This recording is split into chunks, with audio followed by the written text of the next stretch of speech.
Bien, quiero agradecer a los organizadores de esta sexta Feria de Derechos Humanos en el estado de Anzoátegui 2024 por la invitación que me han hecho para tratar este tema relacionado con la protección de los derechos de los niños, niñas y adolescentes.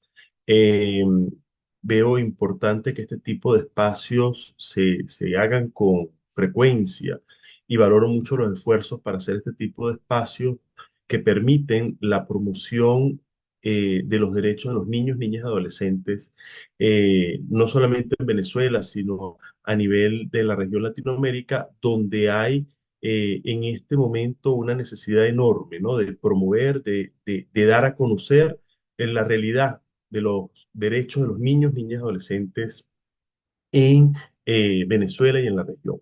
Yo voy a ir compartiendo en este momento las láminas de mi presentación, que es corta, pero que espero que de alguna manera logre cubrir los contenidos esperados por ustedes que me escuchan, ¿no? Por las expectativas de ustedes que me escuchan. Eh, yo actualmente soy el director de una asociación civil llamada Jóvenes y Desarrollo que está acá en Venezuela implementando eh, actividades específicamente en el tema humanitario en este momento, ¿no?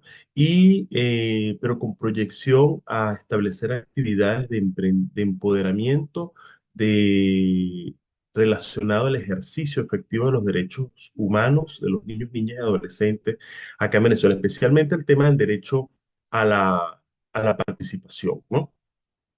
Eh, el tema que vamos a desarrollar hoy es un tema bien específico, es el tema de la garantía del derecho al buen trato en la escuela. Cuando yo me refiero a la escuela, me estoy refiriendo a todo el sistema educativo como se conoce, en sus distintos niveles, en sus distintas etapas. Pero yo he querido utilizar para mi presentación la palabra escuela por el valor intrínseco de la palabra, por el valor propio que es para nosotros lo que significa la escuela, ¿no? Que ciertamente no es solamente un espacio de aprendizaje, es también un espacio de socialización, es un espacio de restauración del individuo, pero también un espacio de empoderamiento.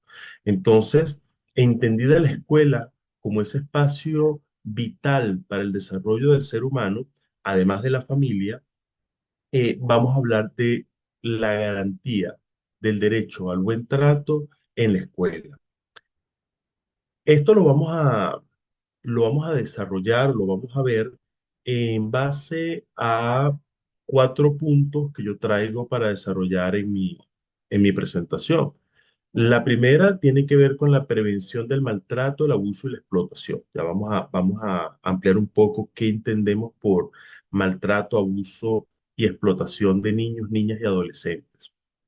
La segunda tiene que ver con las obligaciones de todos los trabajadores de los centros educativos, específicamente en Venezuela. El tercer punto tiene que ver con la respuesta ante situaciones de maltrato, abuso y explotación que deben dar todos los trabajadores que forman parte del sistema educativo venezolano. Y cuarto, vamos a hablar un poco de las agencias del Estado corresponsables en la protección del derecho al buen trato. Con estos cuatro elementos, creo que vamos a poder llenar eh, o cumplir, mejor dicho, con el objetivo de de conocer el alcance de la garantía del derecho al buen trato. Primero, yo quiero, yo quiero dejar claro que la garantía del derecho al buen trato en, en el territorio venezolano, en Venezuela, está contenido en el artículo 32A de la Ley Orgánica para la Protección de Niños, Niñas y Adolescentes, artículo del cual vamos a hablar dentro de muy poco, lo vamos a ver a detalle. Este artículo, pues, enmarca el derecho al buen trato tanto en la crianza como en la educación. El segundo elemento que hay que dejar claro antes de comenzar es que el derecho al buen trato también es un derecho constitucional en nuestro país constituye parte de las garantías constitucionales y específicamente hay un artículo en Venezuela, en la Constitución Nacional de la República Bolivariana de Venezuela muy, muy importante, que es el artículo 104. El artículo 104 de la Constitución Nacional en Venezuela establece que toda persona que ejerza la profesión docente en nuestro país tiene que ser una persona de reconocida idoneidad moral, ¿verdad? Y con un amplio conocimiento de la función docente. Tiene que ser una persona que esté calificada para el ejercicio de la profesión docente. En consecuencia, tiene que tener la experticia adecuada, la preparación adecuada. Debe ser una persona que esté calificada para el ejercicio de este cargo. La Ley Orgánica de Educación repite y amplía este concepto o esta garantía constitucional y yo quería arrancar por acá porque para nosotros es importante entender que el derecho al buen trato es un derecho humano fundamental, específicamente para los niños, es vital en el proceso educativo.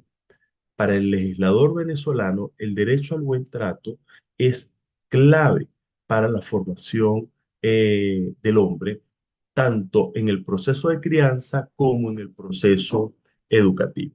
Bien, yo voy a salir un momento de esta presentación que estoy haciendo y voy a compartir con ustedes el contenido de la Ley Orgánica para la Protección de Niños, Niñas y Adolescentes, ¿sí? Voy a dejar el encabezado acá de la ley y fíjense, tienen ustedes allí la Gaceta Oficial de fecha 8 de junio del 2015, que fue la última reforma que se le realizó a la Ley Orgánica para la Protección de Niños, Niñas y Adolescentes. Eh, si nos situamos en el artículo 32A de, de la ley, de esta ley, ya lo vamos a ubicar acá, vamos a encontrar el derecho al buen trato, ¿ok? Fíjense, aquí vamos a dar respuesta al primer punto de mi intervención el día de hoy, la prevención del maltrato, el abuso y la explotación. Em, Estamos refiriéndonos a cualquier tipo de violencia contra niñas, niños y adolescentes en este caso.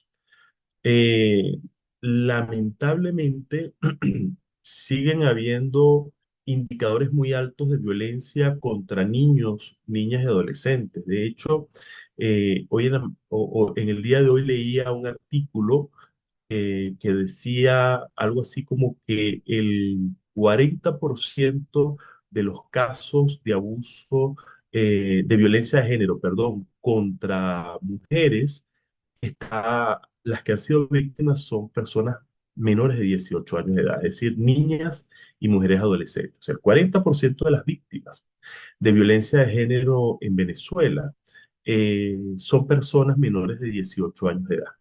¿Esto qué significa?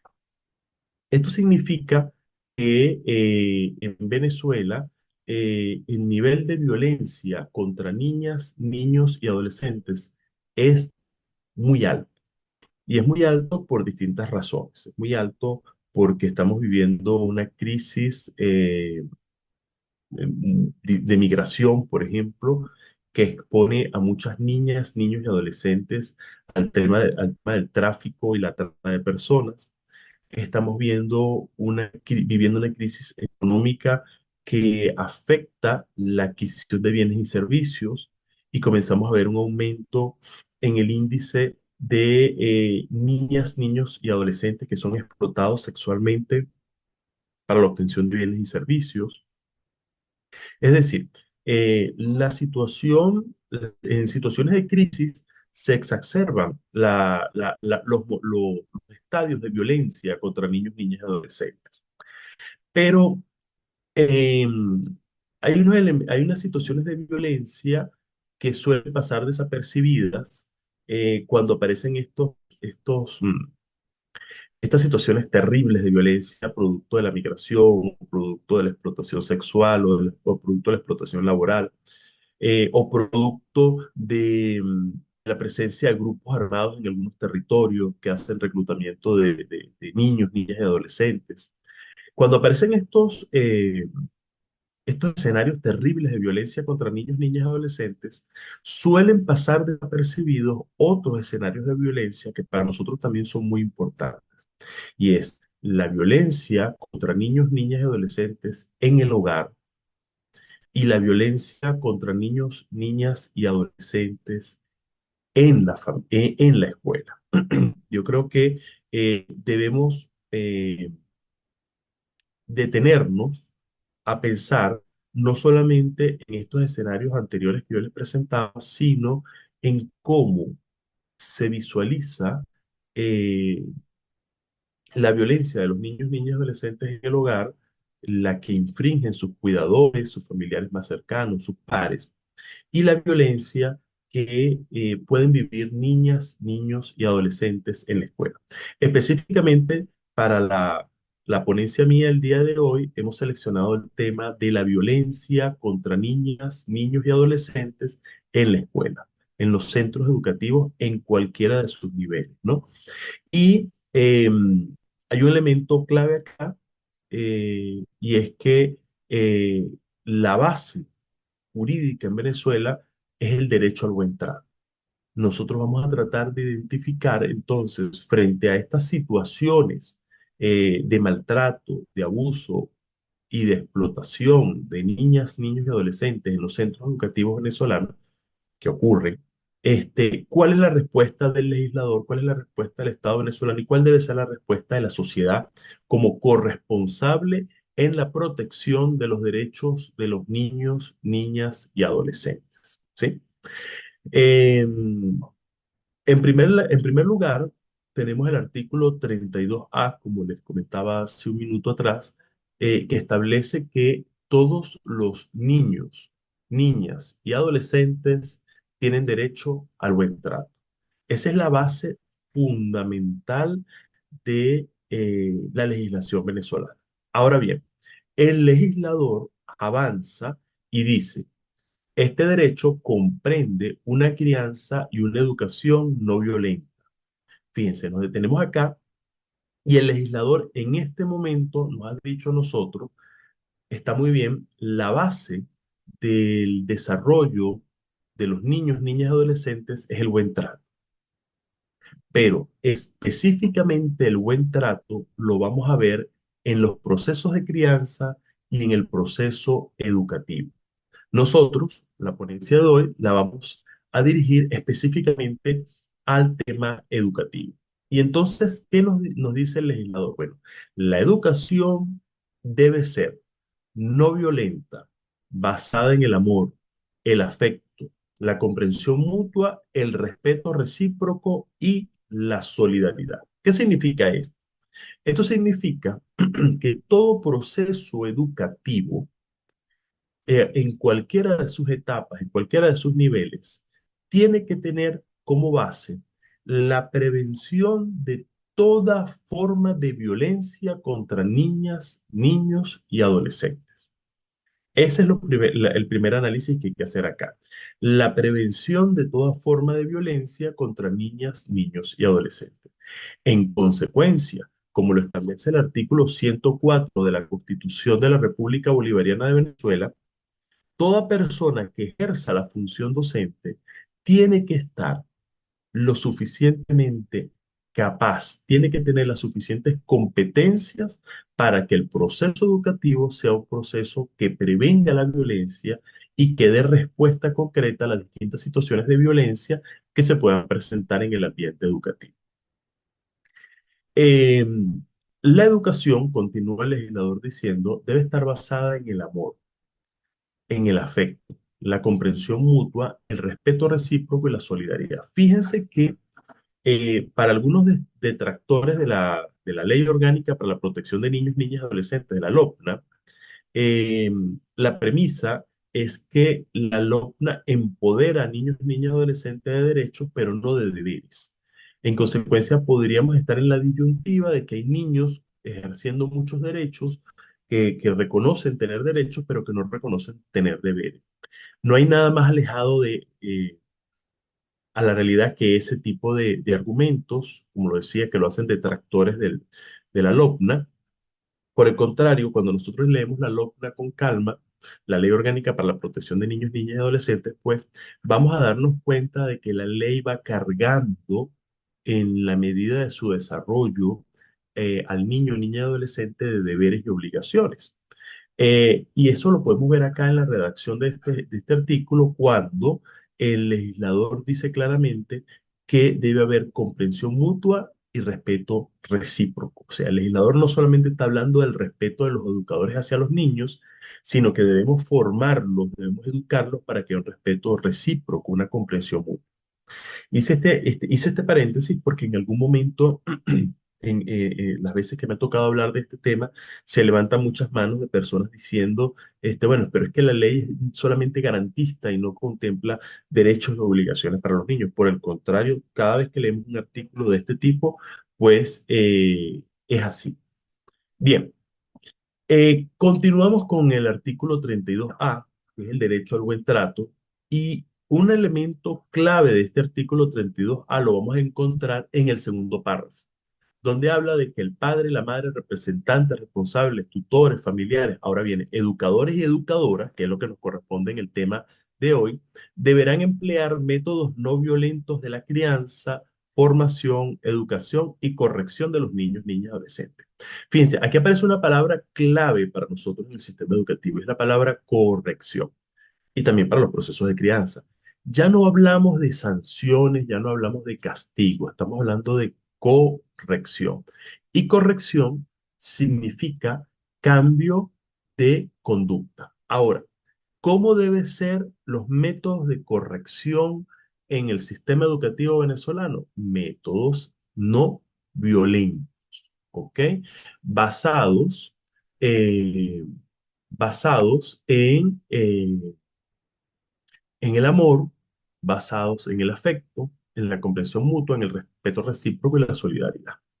Es decir, se prohíbe, continúa este segundo párrafo en el legislador diciendo, se prohíbe el castigo físico y humillante. Y como están viendo ustedes en pantalla, procede el legislador venezolano a definir qué se entiende por castigo físico y por castigo humillante. Entonces, fíjense, dice el legislador que el castigo físico es el ejercicio, es el uso de la fuerza en ejercicios de las potestades de crianza o educación con la intención de causar algún grado de dolor con el fin de corregir. Y más abajo vemos que el castigo humillante se entiende por castigo humillante cualquier trato ofensivo, denigrante, desvalorizador, estigmatizante o ridiculizador realizado en ejercicio de las potestades de crianza o educación, con el fin de corregir, controlar o cambiar el comportamiento de los niños, niñas y adolescentes. Entonces, en Venezuela queda totalmente prohibido que en el ejercicio de la educación, en el ejercicio de la profesión docente, se aplique cualquier tipo de correctivo que lleve al castigo físico o al castigo humillante.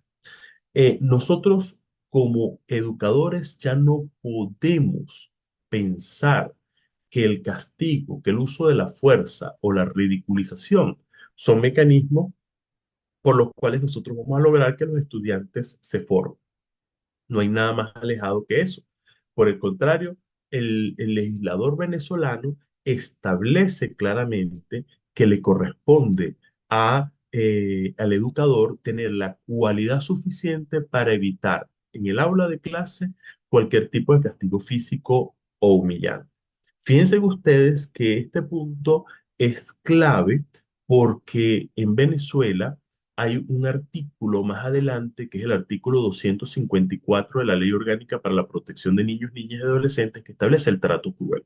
Y el trato cruel es un delito penal autónomo, un tipo penal autónomo, perdón, que establece la sanción, una sanción penal para todo aquel responsable de crianza o para o todo aquel educador específicamente que en el ejercicio de la autoridad educativa aplica un castigo físico o un castigo humillante. Ahora bien, ¿cuáles son las obligaciones de los centros educativos? Segundo punto de mi exposición de la mañana, del día de hoy. Eh, Respecto a la garantía del derecho al buen trato. Hay varias obligaciones, ¿no? Una obligación la vamos a encontrar en el artículo 56 más adelante de esta misma ley orgánica para la protección de niños, niñas y adolescentes que yo estoy proyectando. Y el artículo 56 dice, derecho a ser respetados y respetadas por sus educadores y educadoras. Entonces, todos los niños, niñas y adolescentes tienen derecho a ser respetados y respetadas por sus educadores y educadoras, así como a recibir una educación basada en el amor, el afecto, la comprensión mutua, la identidad nacional, el respeto recíproco a ideas y creencias y la solidaridad. En consecuencia, se prohíbe cualquier tipo de castigo físico o humillante. En relación, hay una relación muy estrecha entre lo dispuesto en el artículo 32A y el artículo 56. Por supuesto que el artículo 32A hace referencia al derecho al buen trato que debe recibir todo niño, niña y adolescente, tanto en su proceso de crianza como en su proceso educativo. Luego, habla el 32A de que los educadores deberán garantizar métodos correctivos no violentos. Y el 56 ratifica lo dicho por el 32A al decir que todo niño, niña y adolescente tiene el derecho a ser respetado por sus educadores y educadoras y establece un conjunto de indicadores de cómo yo voy a decir que la educación es no violenta, porque está basada en el amor, porque hay afecto, porque hay comprensión mutua. Pero hay un artículo que también es importante resaltar en este momento que habla sobre las obligaciones de los centros educativos. Y ese artículo es el artículo 91 de la Ley Orgánica para la Protección de Niños, Niñas y Adolescentes que están viendo ustedes ahorita en pantalla. ¿Qué dice el artículo 91? El artículo 91 dice que toda persona tiene derecho a denunciar las amenazas o las violaciones a los derechos y garantías de los niños, niñas y adolescentes. Pero ese artículo 91 no solamente establece un derecho para todas las personas de denunciar las amenazas o las violaciones a los derechos de los niños, niñas y adolescentes. Establece el deber para todos los trabajadoras y trabajadores de las escuelas, planteles e institutos de educación de denunciar los casos de amenaza o violación a los derechos de los niños, niñas y adolescentes de que tengan conocimiento mientras prestan tales servicios. En consecuencia, eh, así como tenemos la obligación de garantizar un proceso educativo alejado de la violencia, un proceso educativo no violento, un proceso educativo basado en el amor, en el respeto recíproco, la comprensión mutua, también tenemos el deber, tenemos la obligación de denunciar todos aquellos casos, aquellas situaciones que mientras estemos prestando tales servicios podamos tener conocimiento y que constituyan amenaza o violación a los derechos de los niños, niñas y adolescentes.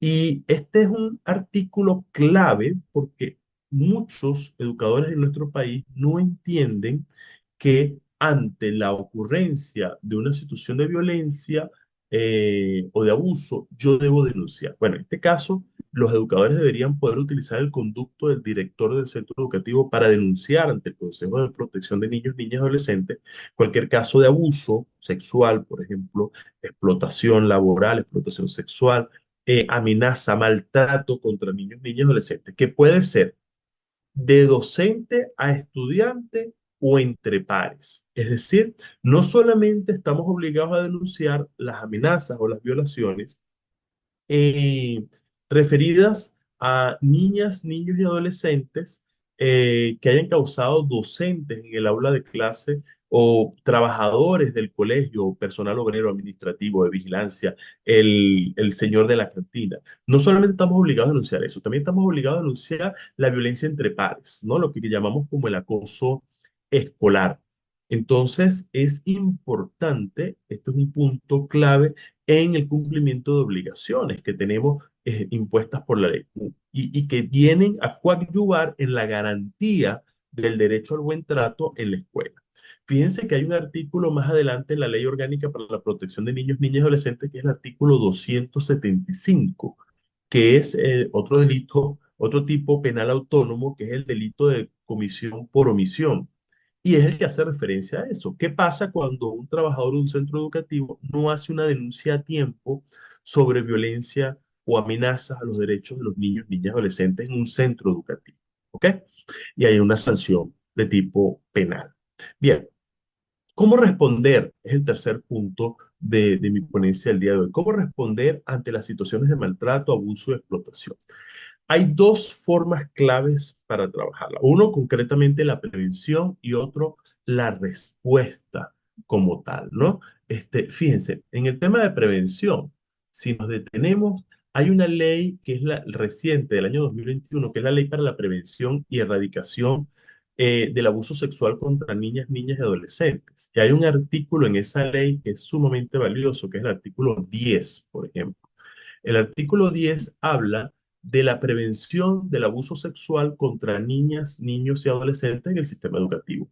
Dice, en todas las instituciones educativas, en los distintos niveles de educación inicial, primaria, bachillerato, universitaria incluso, deben desarrollarse acciones para la prevención del abuso sexual contra niñas, niños y adolescentes. Y ese artículo es clave y dice cómo también. Dice que debe haber una interacción entre los servicios educativos y las defensorías educativas de niños, niñas y adolescentes que existen en cada uno de estos centros para el desarrollo de la calidad educativa, ¿no? Entonces, em, si nos ubicamos concretamente en este artículo de esta ley que les estoy mencionando, nos estamos refiriendo a que existen una forma de responder, una forma de atender los casos de violencia contra niños, niñas y adolescentes en las escuelas, y una es la prevención. Otra forma de prevención es que existan en los colegios lo que llamamos los reglamentos escolares o los acuerdos de convivencia escolar, como se quieran llamar.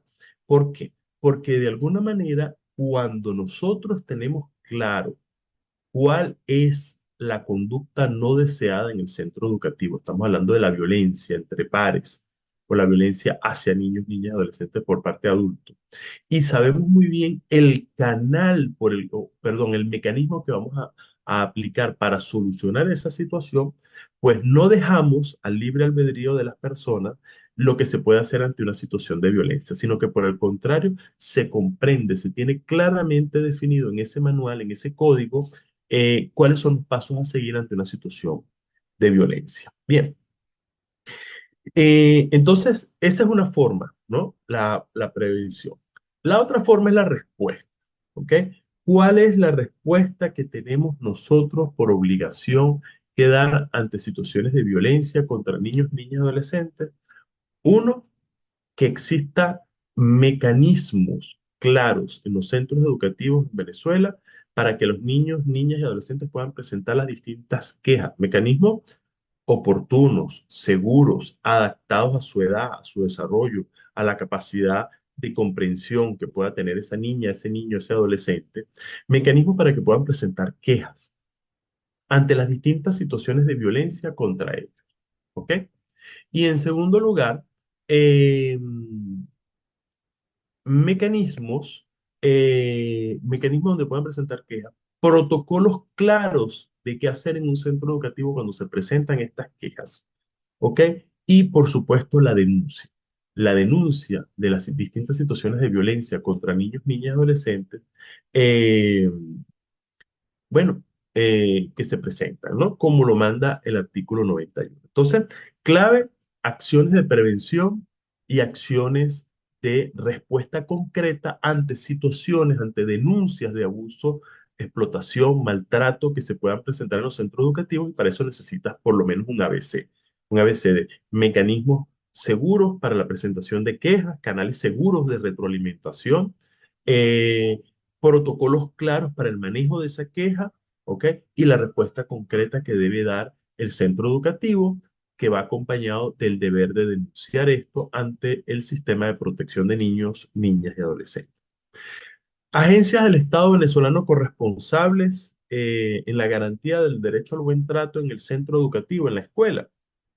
Ya lo hemos visto, aparece inclusive en las leyes, el defensor educativo juega un papel clave en este proceso como una agencia del Estado adscrito al Centro para el Desarrollo de la Calidad Educativa de la circunscripción en la que se encuentra ese centro educativo. Es clave entonces para el manejo de los procesos de educación eh, para la paz. Luego tenemos al Consejo de Protección de Niños, Niñas y Adolescentes como órgano decisor, como órgano que coloca las diferentes o que dicta las diferentes medidas de protección de niños, niñas y adolescentes. Y por eso es que nosotros las denuncias debemos dirigirlas directamente al Consejo de Protección de Niños, Niñas y Adolescentes en el cual se encuentra el centro educativo, ¿no? Donde está ubicado.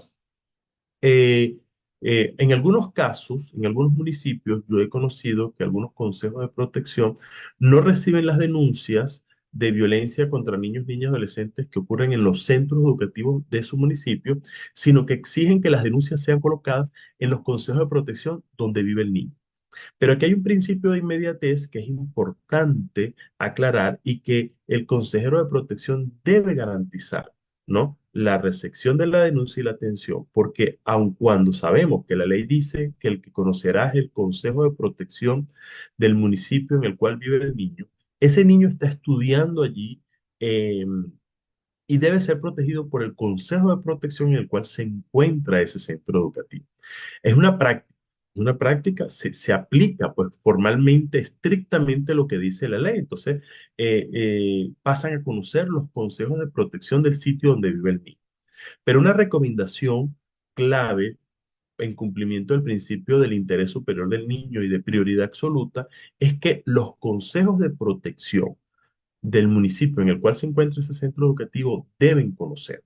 ¿Por qué? Porque es prioridad absoluta. O sea, yo no puedo esperar que la información llegue a tres municipios o dos municipios distintos porque los niños puedan estar viviendo en una conurbación, por ejemplo, como la que hay entre Barcelona, Puerto La Cruz, Lechería y Guanta. Un niño vive en Guanta, el otro niño vive en Barcelona, el otro niño vive en Puerto La Cruz y todos estudian en Lechería. Entonces, yo debo garantizar la prioridad absoluta y debo atender como consejo de protección eh, la protección de estos niños que han sido vulnerados en su derecho. ¿Ok? Y fíjense que no estoy hablando de derechos colectivos, estoy hablando de derechos individuales. Ok. Entonces ya hablamos de la importancia, la relevancia que tiene la Defensoría Escolar, la relevancia que tiene el Consejo de Protección de Niños, Niñas y Adolescentes y por supuesto otros órganos que van a acompañar estos procesos son los consejos municipales de derechos de niños, niñas y adolescentes y los consejos municipales de derechos de niños, niñas y adolescentes y la Defensoría del Pueblo, por supuesto. Bien, creo que en estos breves minutos he podido abarcar a grosso modo, muy amplio, estos cuatro puntos que traía para conversar eh, este día con ustedes sobre la garantía del derecho al buen trato en la escuela. Y yo pienso que es clave que el desarrollo de los niños, niñas y adolescentes, que es el objetivo, el fin último, pues, de la educación, es el desarrollo del ser humano esté basado en el buen trato, ¿sí? Porque fíjense lo que les dejo allí en la pantalla, el desarrollo de la persona es el resultado de su educación, ciertamente, pero también ese desarrollo estará condicionado al trato recibido por sus educadores, ¿bien? No me queda más que despedirme, dar las gracias por este espacio que me han dado para interactuar con ustedes. Buen día.